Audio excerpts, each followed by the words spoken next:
आपत्ति आपको है? बीजेपी के लोग कह रहे हैं, सुशील मोदी कह रहे हैं। इंडिया उनको क्या पता है, वहाँ गए हैं वो कहाँ गए?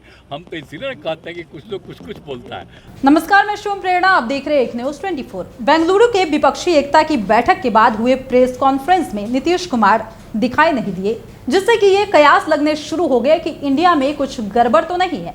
हालांकि बता दें कि इस पर नीतीश कुमार के पार्टी के तरफ से भी, साथ ही नीतीश कुमार की तरफ से भी यह तर्क दिया गया, सफाई पेश की गई कि ऐसा कुछ नहीं है, इंडिया में ऑल इज वेल है। लेकिन इस पर लगातार कई तरीके का कयास लगाया जा रहा है, अपने अपने तरफ से वक्तव्य सामने आ रहे हैं, लोग कई तरह के कहानियां और किस्से बुनते नजर आ रहे हैं। लेकिन इसी बीच इंडिया को लेकर एक बड़ा बयान सामने आया है और यहाँ पर यह साफ होता हुआ दिखाई दे रहा है कि इंडिया में ऑल इज वेल है। तो चलिए एक बार देखते हैं खबर को विस्तार से कि क्या है पूरा मामला। बेंगलुरु में विपक्षी एकता की हुई दूसरी बैठक के बाद इंडिया की प्रेस कॉन्फ्रेंस में CM Nitish Kumar, RJD supremo Lalu Prasad और डिप्टी सीएम तेजस्वी यादव शामिल नहीं हुए।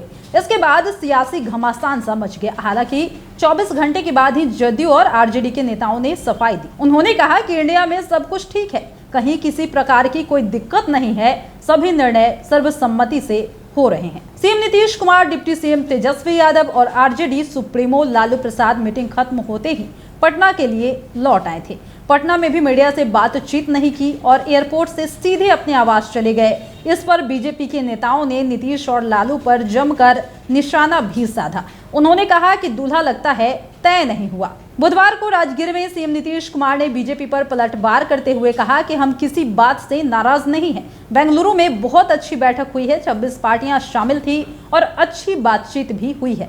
बैठक में सब बातें हुई हैं, सबके सुझाव सामने आए हैं, फिर भी घोषणा भी की गई है और प्रेस कॉन्फ्रेंस होने वाली थी, तब हमने कहा कि हमें अब जाने दीजिए। सीएम नीतीश ने कहा कि सही समय आएगा, तब संभावना है कि कुछ और लोग शामिल हो जाएंगे। संयोजक नहीं बनाने के सवाल पर सीएम नीतीश कुमार ने कहा कि उनका संयोजक बनने का कोई पर्सनल चॉइस नहीं है, हम बस सभी को एकजुट करना चाहते हैं, इसी मुहिम में जुटे हैं। उन्होंने बीजेपी पर तंज कसते हुए कहा कि क्या आज तक एनडीए की बैठक हुई थी? जब हम लोग अटल सरकार में शामिल थे तब बैठक हुआ करती थी। विपक्ष की बैठक के बाद हम लोग जिसको निकाल रहे हैं उसको बुला बुला कर बैठक करते हैं। भाजपा वालों को कुछ पता कहाँ चल पा रहा है कि हमारी बैठक में क्या हो रहा है। जो सुझाव दे ही दिया है। इंडिया नाम पर आपको आपत्ति है? इंडिया नाम पर आपत्ति आपको है? बीजेपी के लोग कह रहे हैं, सुशील मोदी कह रहे हैं। इंडिया उनको क्या पता है, वहाँ गए हैं वो कहाँ गए? हम तो इसीलिए कहते हैं कि कुछ लोग कुछ कुछ बोलता है, आप पता नहीं कौन कोई मोबाइल पर चला दे। इससे पहले मलमास मेला के उद्घाटन के दौरान नीतीश कुमार ने कहा कि वो प्रेस कॉन्फ्रेंस छोड़कर इसलिए जल्दी आ गए क्योंकि उन्हें राजगीर आना था।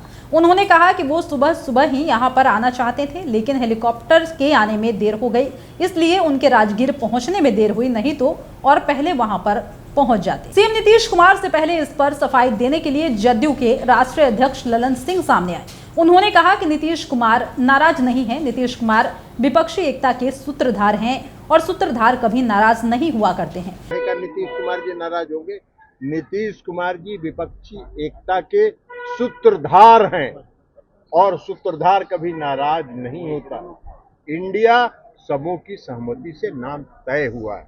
इंडिया नाम पर आपत्ति के सवाल पर उन्होंने कहा कि यह नाम सबकी सहमति से तय हुआ है।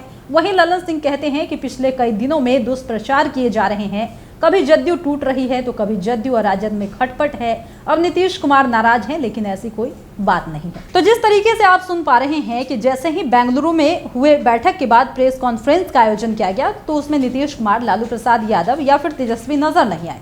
इसको लेकर कई तरीके के कयास भी लगाए गए। हालांकि नीतीश कुमार ने इस पर सारा कुछ क्लियर कर दिया, साथ ही उनके पार्टी के तरफ से भी ये बयान सामने आया कि ऐसा कुछ नहीं है, इंडिया में ऑल इज वेल है। और रही बात ज़्यादा सोचने की ज़रूरत नहीं है, क्योंकि बीजेपी बस यूं ही बातें बनाती है। हालांकि बीजेपी को कुछ पता ही नहीं है कि हमारे इस मीटिंग में हो क्या रहा है, इसलिए बीजेपी बस बातें बना रही है। इस मसले को लेकर भी क्लियर किया गया कि जैसा कयास इस वक्त लग रहा है, इस पर ज़्यादा सोचने की कोई ज़रूरत नहीं है, क्योंकि जिस एजेंडा पर हम काम कर रहे हैं, ऐसा लगता है कि आने वाले वक्त में और भी पार्टियां आकर हमसे जुड़ेगी और हमारे इस मुहिम को सफल बनाएगी। और नीतीश कुमार से जब ये सवाल पूछा गया कि आप तो इसके सूत्रधार हैं, तो इस पर नीतीश कुमार ने भी साफ तौर पर सफाई पेश कर दी है और बीजेपी पर भी कटाक्ष किया है कि मेरा कोई इरादा नहीं है कि मैं सूत्रधार बनूं, बस मुझे इन तमाम पार्टियों को, नेताओं को एक मंच पर लाना है, एकजुट करना है और देश को बीजेपी मुक्त बना देना है। फिलहाल इस वक्त की खबर में इतना ही। और भी ऐसे ही तमाम वीडियो अपडेट्स के लिए बने रहिए हमारे साथ और देखते रहिए हमारे चैनल एक न्यूज़ 24।